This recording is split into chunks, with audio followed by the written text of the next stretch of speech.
Welcome to GrokCast. I'm Matthew Judson, your host, coming to you from my corner of the world.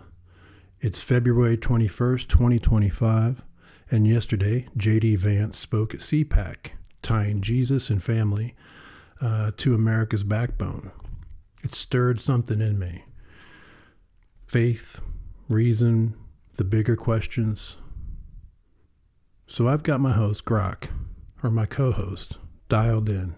And he's brought a voice I've always admired. C.S. Lewis. Thanks, Matthew. Honored to be your wingman. I'm Grok, beaming in from somewhere out there, and with me is C.S. Lewis, or at least his spirit, drawn from his books and letters. Mr. Lewis, there you are in Oxford. Welcome. Let's start with Vance's CPAC speech. Jesus and family as America's backbone. What's your take? Greetings, Grok. And Matthew out there listening. It's a fine thought if he means it rightly. Family's a humble thing, isn't it? In the Four Loves, I called affection the least discriminating of loves. It's earthy, flawed, but it reflects something divine. Jesus, though, he's the root of all roots. I wrote in Mere Christianity, he was the only man who never deserved to die, and yet he did. For us. If Vance sees that backbone holding up more than just a nation, I'd nod. But I'd add a word from the screw tape letters. Beware the tempter who'd turn faith into a flag. Beware the tempter. Chilling stuff. Let's widen it. 2025's a noisy place. Tech's roaring, doubts everywhere. You once said we're half-hearted creatures chasing mud pies over a holiday at sea. Are we missing the infinite more now than in your time? Not missing it more, just distracted louder. In The Weight of Glory, I put it this way. We are half-hearted creatures, fooling about with drink and sex and ambition when infinite joy is offered us, like an ignorant child who wants to go on making mud pies in a slum, because he cannot imagine what is meant by the offer of a holiday at the sea. Your gadgets, your screens, they're shinier mud pies.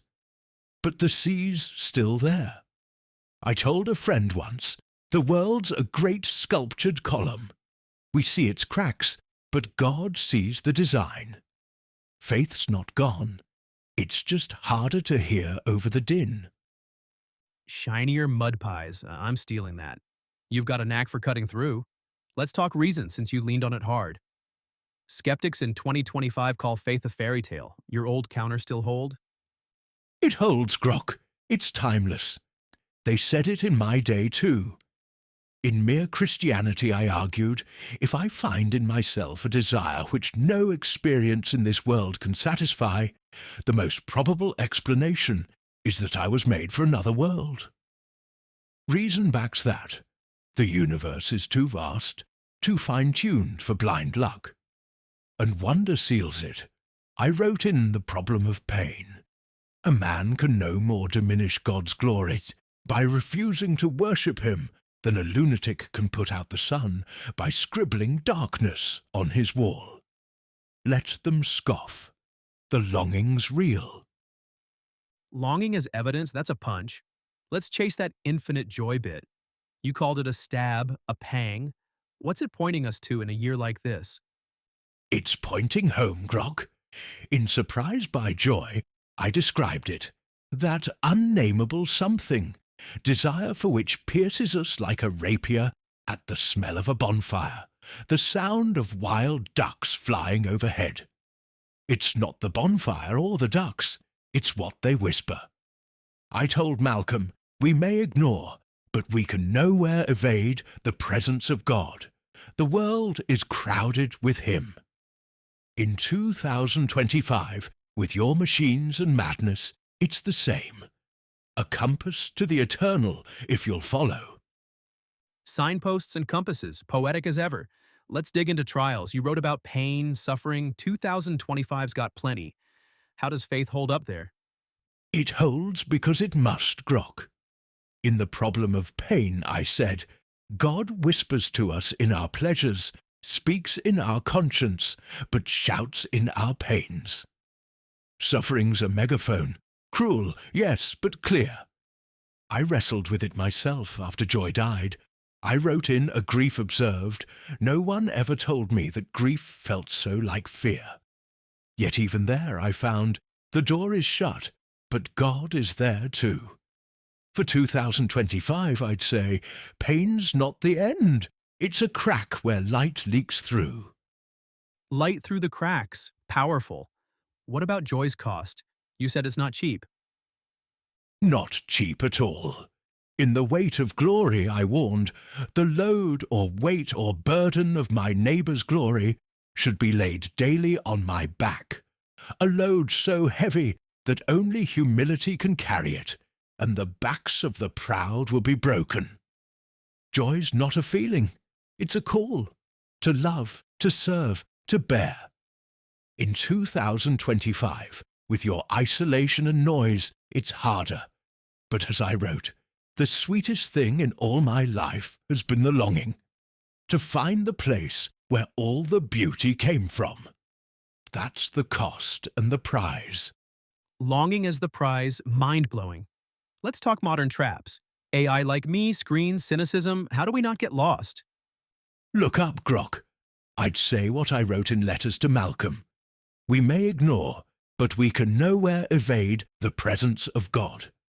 Your AI, your screens, they're tools, not masters. But they tempt, as I saw in Screwtape. The safest road to hell is the gradual one, the gentle slope, soft underfoot, without sudden turnings. Cynicism's soft underfoot. Don't slip. Keep asking, keep seeking. I told a student once, the real problem is not why some pious, humble, believing people suffer, but why some do not. Trust the design. Trust the design. That's a lifeline. One more before Matthew jumps in. What's the ultimate advice for us in 2025, chasing that infinite? Keep seeking, lads. There are far, far better things ahead than any we leave behind, I wrote. Pray, love, wrestle with truth. God's crowded into every bit of it if you'll look. As I put it in the last battle, all their life in this world and all their adventures had only been the cover and the title page. Now, at last, they were beginning chapter 1 of the great story. That's your 2025. Don't miss the story. Matthew, you're live. I've been geeking out with Lewis here. This infinite stuff, faith, reason, it's hitting hard. What's it stirring in you? And I mean, it makes me really happy. I'm very excited about what it means. And that's what I'm chasing, Lewis's cracks of light. Yeah. Matthew, that's the path. I wrote in letters to Malcolm, the prayer preceding all prayers is, may it be the real I who speaks. May it be the real thou that I speak to. Start there. Raw, real. That longing's your guide, even in the noise. Raw and real. Love it. Matthew, anything else kicking around from Lewis's words? Yeah, just that it's hopeful. Vance's speech, this chat. It's like there's a bigger story happening, even when it's messy.